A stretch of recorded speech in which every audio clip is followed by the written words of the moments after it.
എടാ എടാ എടാ എടാ അന്ന് നീ 5 മിനിറ്റ് ഒരു ആപ്പ് ബിൽഡ് ചെയ്തിട്ടുണ്ടായിരുന്നില്ലേ? അതെന്തായിരുന്നു? അതൊരു ഫൈനാൻസ് ട്രാക്കർ ആയിരുന്നു, പേഴ്സണൽ ഫൈനാൻസ് ട്രാക്കർ ആണ്. ഞാൻ വേണമെങ്കിൽ കാണിച്ചു തരാം. സോ ഇതാണ് എൻ്റെ പേഴ്സണൽ ഫൈനാൻസ് ട്രാക്കർ. സോ ഞാൻ പിൻലോക്ക് ചെയ്ത് വെച്ചിട്ടുണ്ടായിരുന്നു. ആൻഡ് നമുക്ക് എന്ത് ചെയ്യാം, നമുക്ക് നമ്മുടെ എന്ത് കാര്യം, നമുക്ക് ഇൻകം, എക്സ്പെൻസസ് എന്ത് നമുക്ക് ആഡ് ചെയ്യാൻ പറ്റും. എനിക്ക് ഏറ്റവും ഇഷ്ടപ്പെട്ട കാര്യം എന്ന് വെച്ചാൽ ഇതിൻ്റെ UX ആണ്. സോ എനിക്ക് ഭയങ്കര ഇഷ്ടമായി. കാരണം ഇതിനകത്ത് നമുക്ക് തീം മാറ്റാൻ പറ്റും. ഡാർക്ക് മോഡ് വേണോ, ലൈറ്റ് മോഡ് വേണോ. സോ ഡാർക്ക് മോഡിലേക്ക് വരുമ്പോൾ അതും നല്ല രസമുണ്ട്. എനിക്ക് പക്ഷേ കൂടുതൽ ഇഷ്ടം ലൈറ്റ് മോഡാണ്.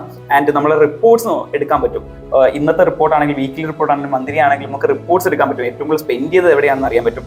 സോ ഇങ്ങനത്തെ പല കാര്യങ്ങളും എനിക്ക് ഇതിനകത്ത് ഇഷ്ടപ്പെട്ടു. സോ ഇത് എൻ്റെ പേഴ്സണൽ കാര്യത്തിന് വേണ്ടിയാണ്, എൻ്റെ മാത്രം പേഴ്സണൽ കാര്യത്തിന് വേണ്ടിയാണ് ഞാൻ ഇത് ചെയ്തത്. സോ ഇത് 5 മിനിറ്റോടെ ചെയ്തത്. നമ്മുടെ ഗൂഗിളിൻ്റെ AI സ്റ്റുഡിയോ വെച്ചിട്ടാണ് ഞാൻ ഇത് ചെയ്തത്. സോ അപ്പോൾ ഞാൻ പറഞ്ഞു തന്ന വേറെ ഒന്നല്ല, ഇങ്ങനെ ആപ്പ് ചെയ്യാനായിട്ട് നിങ്ങൾക്ക് AI സ്റ്റുഡിയോ പോലുള്ള പ്ലാറ്റ്ഫോംസ് യൂസ് ചെയ്യുന്നത് നിങ്ങൾക്ക് സിമ്പിളായിട്ട് 5 മിനിറ്റോടെ ചെയ്തെടുക്കാവുന്നതേ ഉള്ളൂ. ഞങ്ങൾ ഓൾറെഡി ഗെയിം ആപ്ലിക്കേഷൻ്റെ ചെയ്യുന്ന എങ്ങനെയാണെന്ന് ഞങ്ങൾ വീഡിയോ ഇട്ടിട്ടുണ്ടായിരുന്നു. ഞങ്ങളുടെ പേജ് കിടപ്പുണ്ട്. അതുപോലെ തന്നെ നിങ്ങൾക്ക് ഇങ്ങനൊരു ഫൈനാൻസ് ട്രാക്കർ വേണമെങ്കിൽ ആപ്പ് ഒന്ന് കമൻറ്റ് ചെയ്യുക. അതല്ല നിങ്ങൾക്ക് ഇതിൻ്റെ പ്രോംപ്റ്റ് ആണ് വേണമെങ്കിൽ പ്രോംപ്റ്റ് ഒന്ന് കമൻറ്റ് ചെയ്യുക. അപ്പോൾ ശരി.